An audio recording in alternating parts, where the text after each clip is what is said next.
মুরব্বীরা এবার ঠিক করে, মেয়ে পক্ষ বলে বাড়াই ধরেন, তাহলে কি হবে?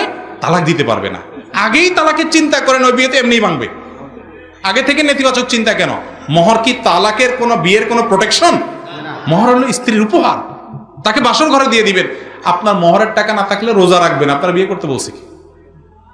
বিয়ে করবেন আর বাসর রাত্রে যে বড় করবেন, দেখো এখন মোহর তো ধরছে মুরব্বীরা, আল্লাহ দিলে ইতালি ভিসা আসলে চলে যাব, কত টাকা আসবে, কত লাগবে তোমার, সব তো তোমারই আল্লাহর রহমতে। আমার পাম্পট্টি দিয়া মহিলারে, এমনি নরম মানুষ, তাদের দিলটা নরম থাকে। বাপের বাড়ি ছাড়িয়ে আসছে আপনার কাছে, আপনি আইসা বেহায়ের মতো প্রথম রাত্রে ভিক্ষুকের মতো হাত তুলে ধরছেন। তো বেচারি বলে ঠিক আছে, ও কি বলো না বলো, মোহর দিয়ে আমি কি করব, সব মাপ, জ্যাস গেল আর কি, শেষ। বেচারি গেল আর কি, ডুবি। আর বাটপারি করে আমি জিতে গেলাম। আল্লাহ আমাদেরকে হেদায়েত দান করুন। খবরদার স্ত্রীর মহারণার টাকা মারবেন না কেউ, মনে থাকবে তো ইনশাআল্লাহ। মহারণার টাকা দিয়ে আবার হিসাব নিতে